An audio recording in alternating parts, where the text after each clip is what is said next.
We did start, some of our teachers for their SLOs and LLOs chose to use the STAR reading as their assessment tool.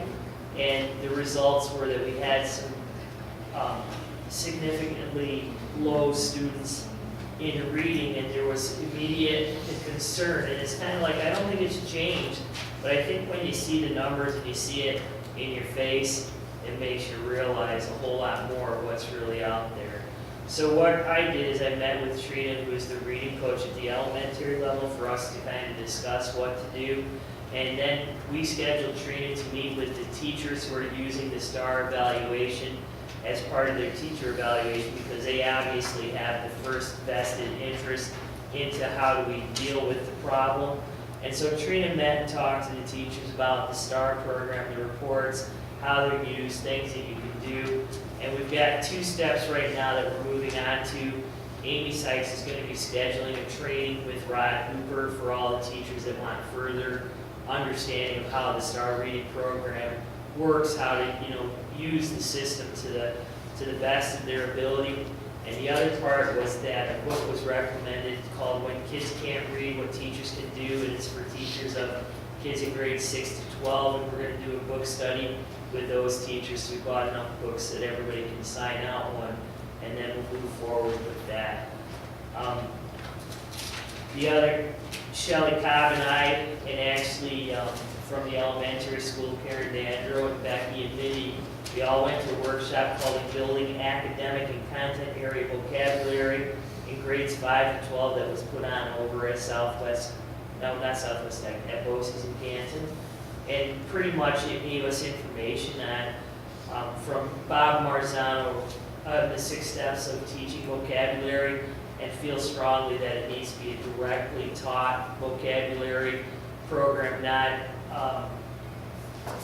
not one that you look at the reading and you read and define what do you find in there, but there's 6 steps to it. Describe, give examples of it, then restate it. Have the kids actually draw their definition, and that's the introduction, and then have activities where they use the words and then discuss it with their partners or with a group, and then game activities. So what I've asked every teacher to do that goes to a workshop is come back and present it to the rest of the staff. So Shelley and I have plans to put that into an afternoon workshop. It'll be obviously abbreviated because we were there for most of the day, but we've also ordered the books that were recommended on developing vocabulary, academic vocabulary games, and we're starting to, like the other book that we talked about, these books that I ordered, barcode them and put them in a teacher resource library, start really pulling resources for teachers and leading them to those books and getting them engaged in the learning that's going on that they need for, depending on what their learning goal for the year is, because each teacher has 3 goals, so we've got to kind of provide individually what their different needs are. Shelley and Steph are going to go to a workshop on Blocksters, and Blocksters are interactive online posters, so it's taking off, going away from paper product and using electronic versions of putting together posters to show what kids are learning. Kelly Shields and John Hogel are going to be going to next week a workshop on developing real-world math models for use in high school classrooms, and that's being put on. So we're trying to really get professional development going, and at the same time we have teachers that don't want to be out of the classroom, so it's a real hard balance for them to do those things. But I think that the dividends it pays and the development of the teacher is going to offset that day of having a substitute. We do have report cards going home next Friday, and we plan on having the phone system call everybody's parents to let them know report cards are coming home as a communication for those people. The 19th, we have a homework excellence trip to the planetarium in Potsdam and Ponderosa. And then the 20th, we have the grade 5 through 8 awards assembly at 1:45. Our volleyball team made it to the Class B finals. They were the runners-up, and they were quite proud of themselves. The boys lost in overtime to Chateauguay, which was a great game, and our swimmers, we did go to SUNY Potsdam. God bless those people, because I sat and watched for only about 45 minutes to an hour, and we completed 4 out of 11 events. I think you guys, started about 6, got done about 9:45. That's a After lot of time 10. sitting in It was But- after 10. But the kids, I think that the girls had a nice season, because I think they're still always looking at what are their personal bests and have I done better against myself, and that's what drives them for success. Cheerleading and basketball started yesterday. Our modified teams will get started next week, and the last thing was hopefully getting our homework club started right after Thanksgiving. So that's all I have. I just want to say that I missed what a year ago. I'm not Ben, that's my trip to take, so we've got it all planned and ready to go. Your turn. I just wanted to take an opportunity to share with you some information that's found its way into the news. No phone today, I'm so sorry. Recently there was an article in the local newspapers, and it was kind of an interview with a local teacher about the impossibility of new test items for our students, and that the Common Core had 4th graders doing 8th grade work. It's not entirely inaccurate. But that said, I wanted to give you a sense, we talk a lot about what the changes are in education, but we haven't really ever talked about what those changes look like for students. This is an example, this first one, of a 4th grade mathematics question that a student might encounter on their assessment in the springtime. And it says item CR, and that means constructive response.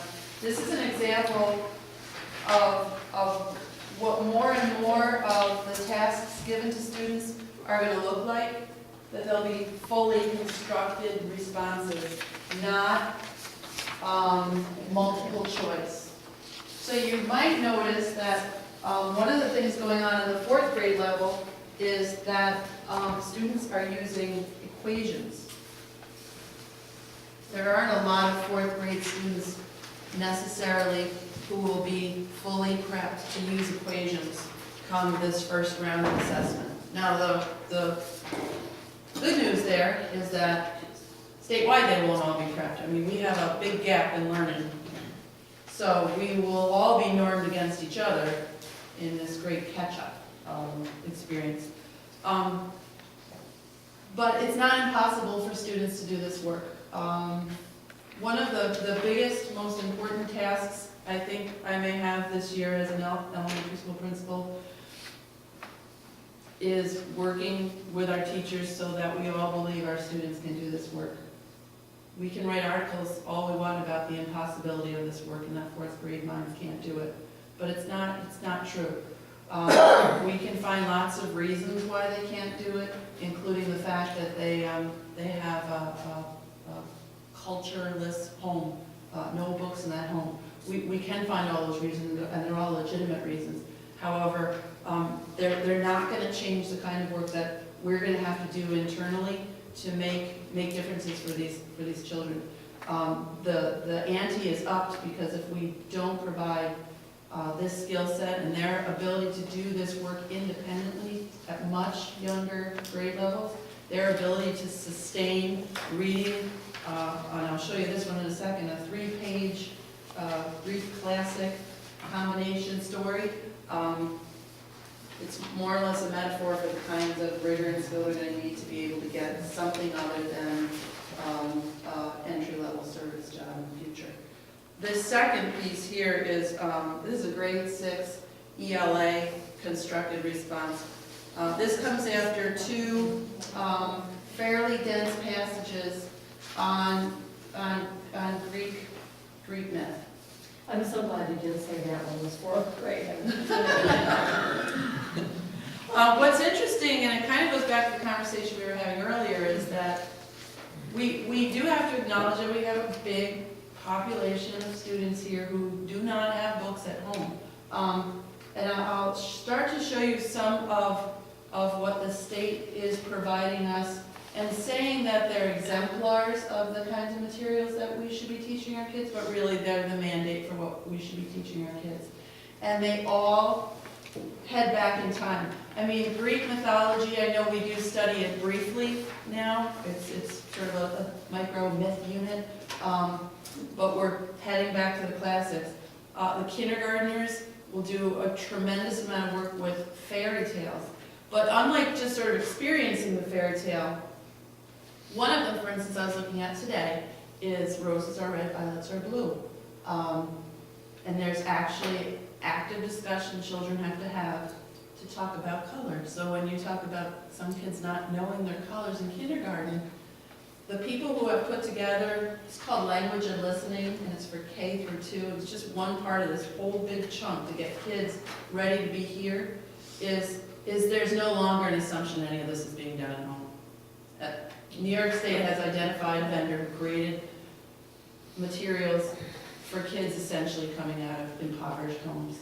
We no longer, as a school, make any assumptions that these things get done at home, and we teach a dense curriculum so that kids have a fighting chance to be able to do this by the time they get in 6th grade. Put it on SpongeBob, Dylan. That's right. Even though SpongeBob started off as what, scientifically based? Yeah, like most things in life and in education, this is the boomerang effect. And a lot of this just reminds me of what I know, it reminds me of my elementary education. So in that regard, it's not that scary.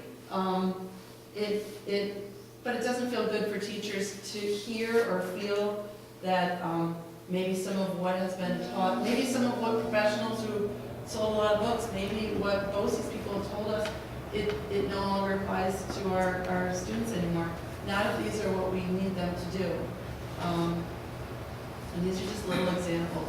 As these things move to an online environment, they become more rigorous.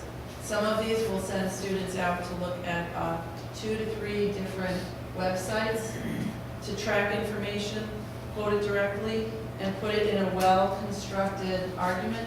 But those well-constructed arguments, and it kind of sounds silly, will begin in kindergarten. Part of that roses are red, violets are blue is teaching a student to be able to paraphrase back what little Michelle told me, and then to pass it along. And for students to have enough stamina to sit and allow for 5 children to speak before, they start wiggling around. So a lot of it's behavioral too. A lot of it is, it moves up slowly. They call it the staircase of complexity. But it's not just what they're reading or the math they're doing. It's got a deep behavioral piece to it. Again, so a student in 6th grade can get to a point where they can read 3 dense pages and then write something extremely well thought out.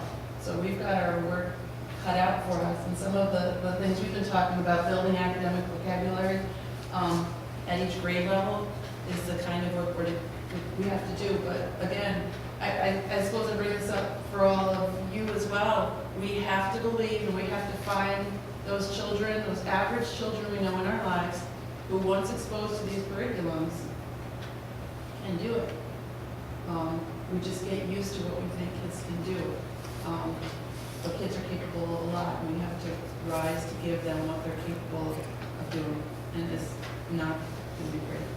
Is that going to put a lot of stress on the kindergarten child to be able to do all that? I mean, Well, they don't do any of this. No, they've got beautiful flip books where they look back at a gorgeous roses are red, violets are blue. They talk about color and the use of color. They learn to talk academically. In reality, it probably won't be all that much different than what they do now, except that it's really specifically geared to making them academic communicators, turn takers about focused academic conversation that comes straight from here. All I had to do was play when I was in kindergarten. Oh, I know, I had an app and a big fat pencil, Yeah, all I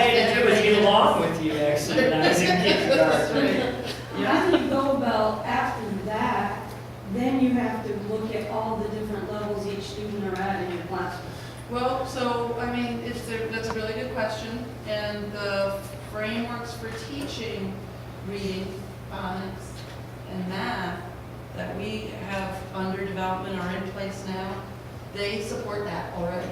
So, I mean, it's a myth to think everyone's gonna be the perfect communicator, or everyone's gonna be on the same grade level, but there are ways to teach within a classroom, where students are all learning the same skills, even if Michelle is reading at level B and I'm reading at level H.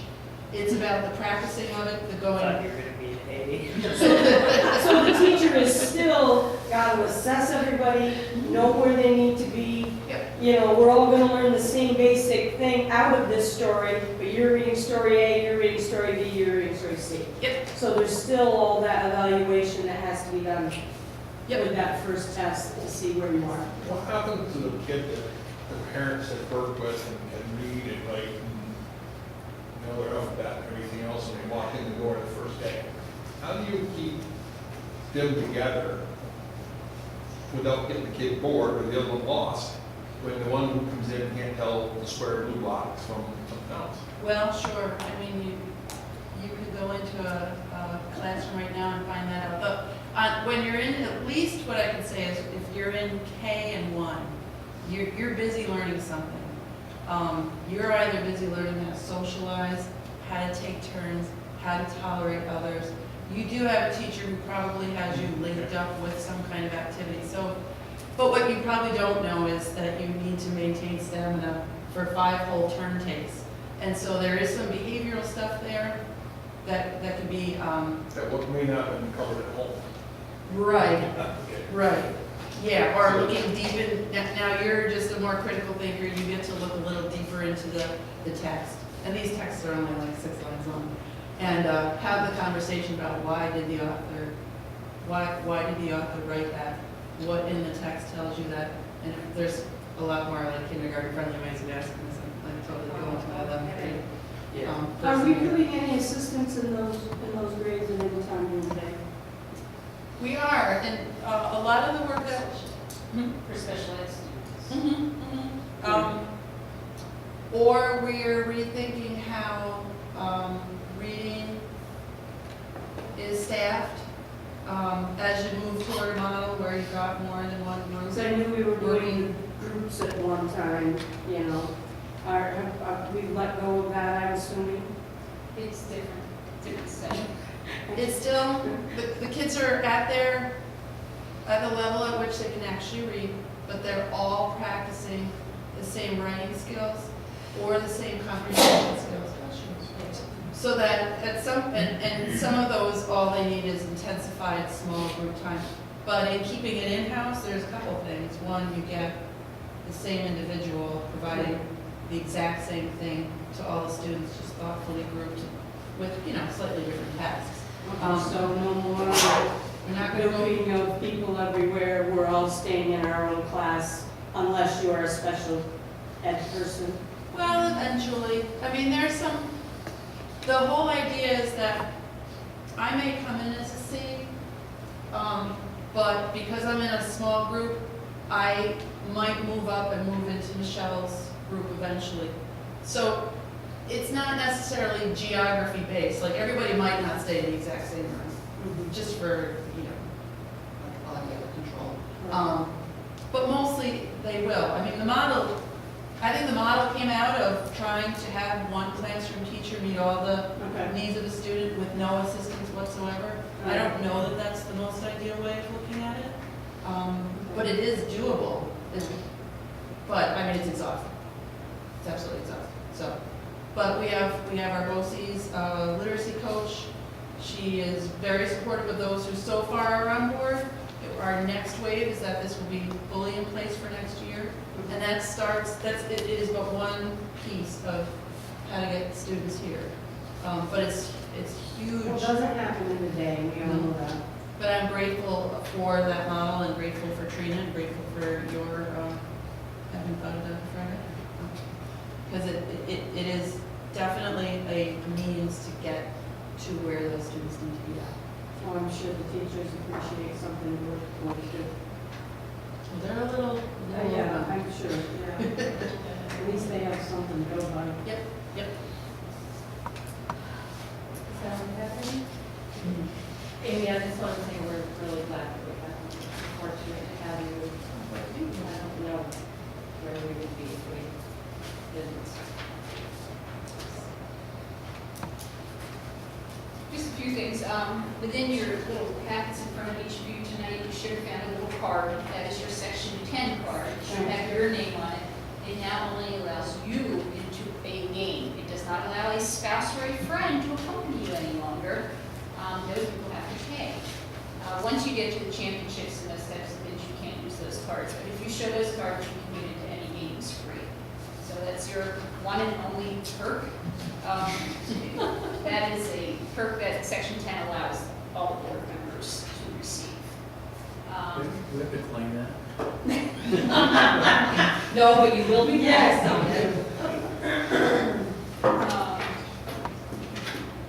As I said, the audit came back from Nadine Darrow, who is our cafeteria consultant. That's the beginning, the initial letter that she has sent out, and she will be doing another evaluation after Becky and Kathy have done their homework. But I would like to discuss that at length at our next meeting. Kathy obviously was here not just for that, but she would like to be part of that conversation. So, just if you want to check and read those over.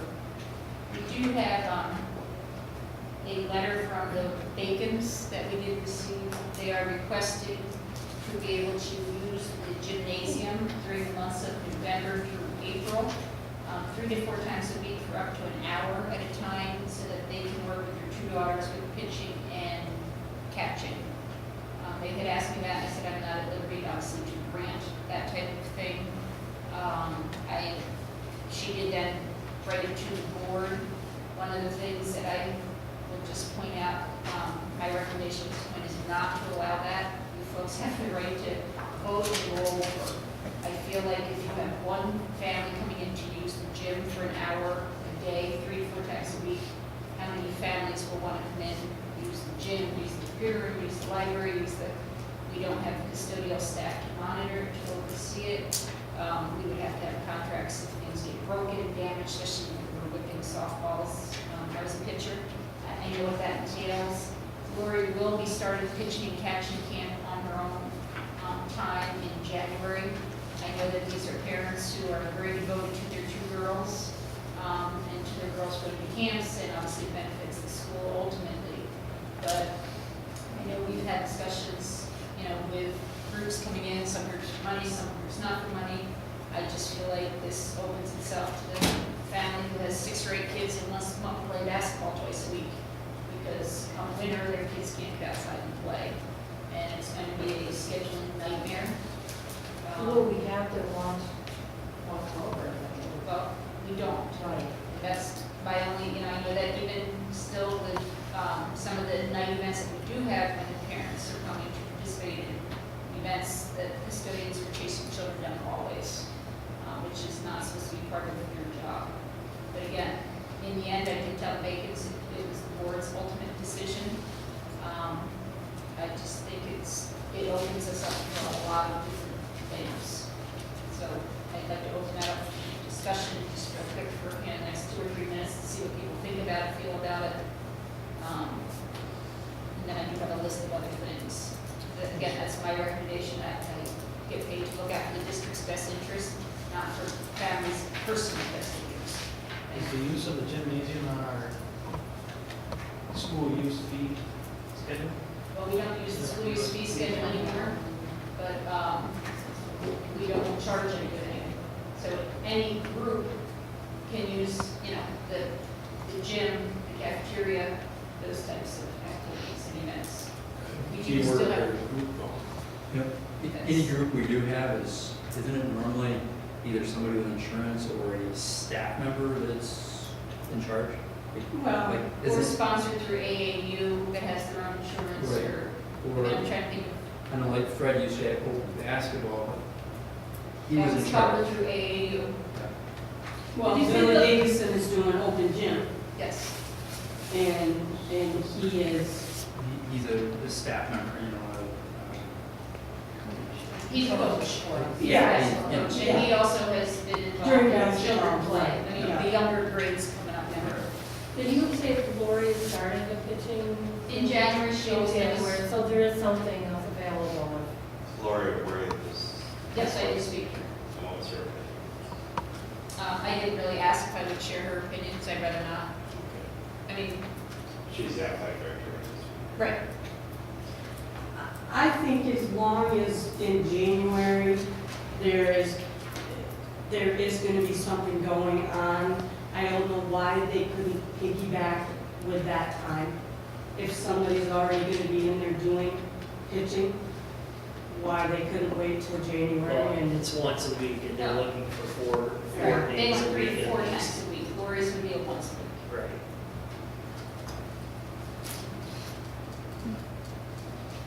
Tom, what say you? The years that we've been having, the last couple, I don't see why they can't do it anywhere else. You know, isn't that cool? If you want to do it more than that. Good. I think we're gonna get into a bigger problem, yeah, with, you know, with catering to different families and liability is going to be an issue at some point. Maybe not with these folks, but If they had a staff member that was willing to come up here with them, would it be different? Are you gonna pay a staff member to do that? No, I mean, like you said, it Willie Davis available in Jim up here. If somebody was willing to volunteer their time. What I had said to them, are you willing to open this up to as a group and have other pitchers, other catchers? No. It's for their children's purpose. Now, they're not coaches here, they're not, you know what I mean? But if there was someone, to me, that if you're opening it to more than the family, that's a really different situation.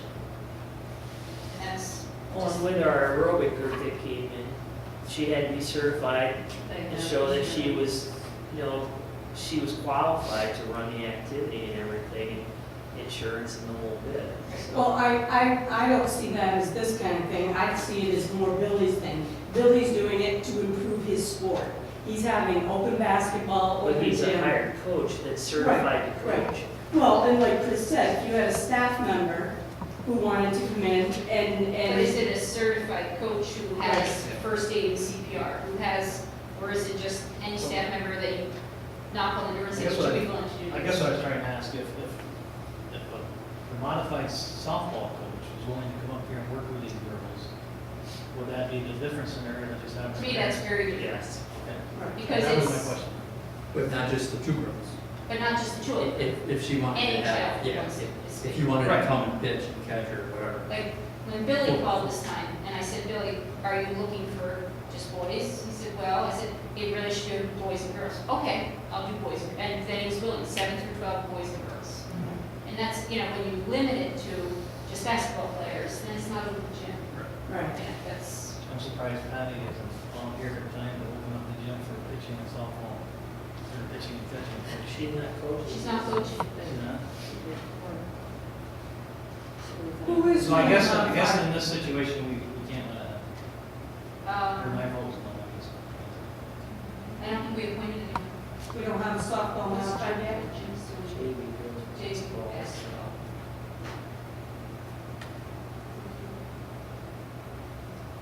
Andy? I like it when people want to improve their sport. And in this day and age, if you want to be good at something, you have to do it all year round. If you want to improve and if you want to stay up on your sport.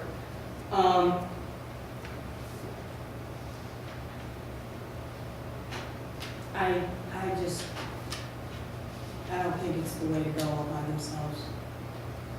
I think they should piggyback with Lori when they can. And, I understand they're wanting to help the girls stay up with their sport, but I really don't see them coming up there all by themselves. How are they gonna get in? Well, they're gonna set up a It's open. schedule. Yeah, they're gonna set up a schedule. I don't know. Reggie? Well, I know these two girls, they both have coaches that come from Syracuse. They've been down there for training. My problem is, if you allow this, if someone wants to bring a kid and teach them how to swim, they're not qualified to teach them how to swim, the kid drowns. Right. It's the same situation. These people aren't really qualified, or proven that they're qualified teachers. And if something happens to the kid, I think we're going to be very liable. Yeah. Lynn? You're starting a bad precedent. Nobody's bringing the kids up here, please want some daycare. And it's not the job of the custodians to make sure that some kid doesn't get hurt or something like that.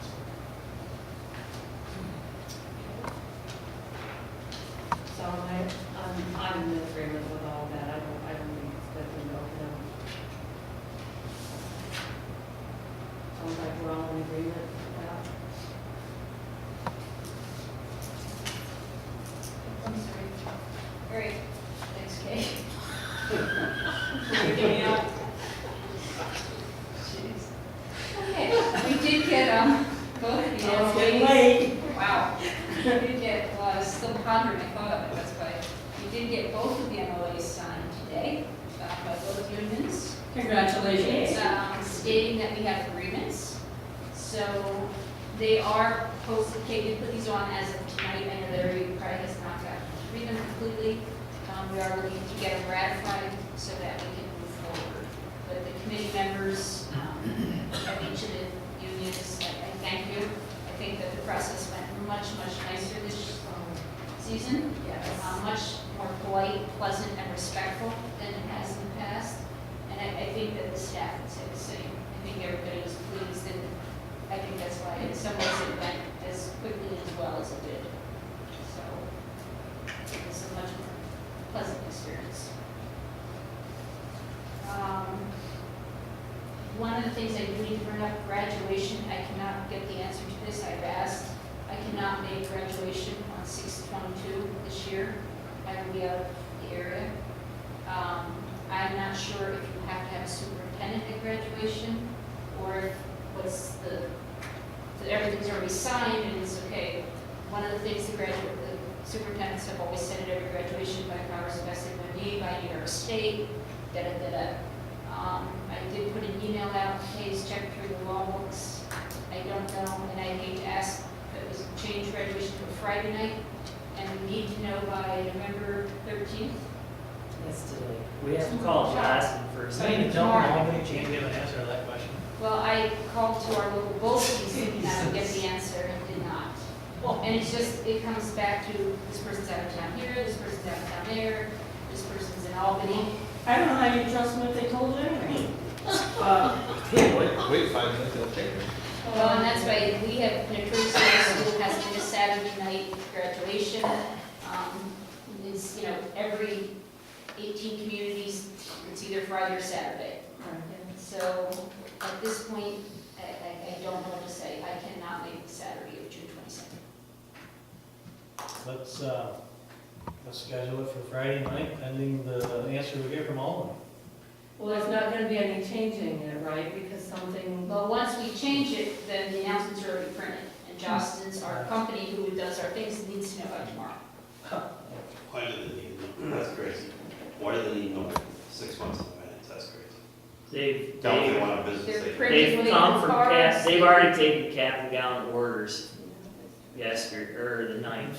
So, Don't they can waive it. and the 14th is when they'll start their setups. It's probably the diplomas, and also they do all the little 14th. invitations that they order, so that families can get them out. But Yeah, that's families their, get them in May, so. that's That's their that deadline. date that the guy said that they'll start production is the 14th, we'll have it all by tomorrow. Is there any reason why we can't? Find some do it on wheels. Friday? Yeah. Is there a reason we can't have Fridays, that we said? Yeah, No, it's just traditionally always been a Saturday. it's always been Saturday. And that's why again, I don't know that a superintendent necessarily has to be there to do that. Obviously, I would prefer always to be there for graduation, but I also don't feel that I have the right to say folks have to change it because I can't be there. I think we should, since we have to, by tomorrow, I don't. I think we just keep it at the 22nd, and I'm sure you can designate someone else. If the state says anything different. So you want to keep it the 22nd then? I think it should be on Saturday night, people are used to Saturday night day. A lot of people have permanent Friday here, If Saturday. you're appointed by the board, then can't board president say the same thing that you're gonna say? I don't know they can or can't, I can't get that answer, that's my problem. Nothing in the book, okay? Have the two principals do it. We'll We have videotape. 2 for 1. Yes, I'll videotape, I'll conference in. There you go. They did that in Potsdam. Thank you. Yeah, they did that in Potsdam when their president's We don't know meeting. if it's a formality or legality, Right, that's the. Right. the words. If we know, if there's Legality, tension then. for them, we don't know. I don't see a It's a problem. chance for David, I think. I just say let it roll. What happens then? Okay, so why don't we just go around the table? Yeah, we'll have to. Lynn? Or leave it the way it is, and we'll deal with it. If they can't give us an answer, why should we delay our? Manny? Leave or change? So we have 2 leaves. Change. James? Two, Chris. Leave it Saturday and I'll take your place if you're not here. Well, I won't be here, I guarantee that. I don't see any reason not to change. Oh, it's 3 Oh, it's Yeah, not that's a tiebreaker. I just for leave it. I mean, I think these 2 guys can do just as good a job. I mean, It's not about that, it's about legality. It's not- I don't, State it makes no can't sense. decide now, we make As long as someone says it, and I it's know, and I said the paperwork, same right? thing, people get That's sick. just I crazy. mean, people can't make it, people die, people. Listen to me, Right. Like, Well, I'm just saying, those are things that I said, you know, that don't make sense. if you're in a coronary care unit, we're supposed to wheel you in with an oxygen bottle up here. Somehow am I here to say leave it? yeah, Okay. So- it's- Okay. It'll leave as. Leave it when, Let's find out what you find out. Okay. That wasn't action, you realize that.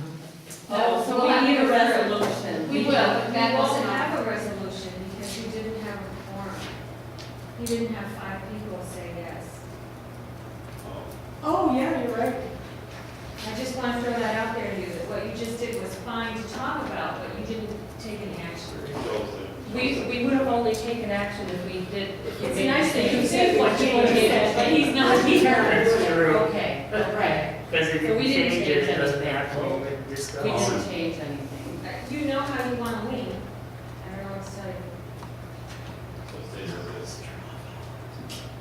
Call them tomorrow and ask Randy and Joe which way they want to go. You can't vote over the Can't phone. vote over the phone. No. We only have to vote if they're gonna change it. If Right. they're not gonna change it, just stays as it is, right?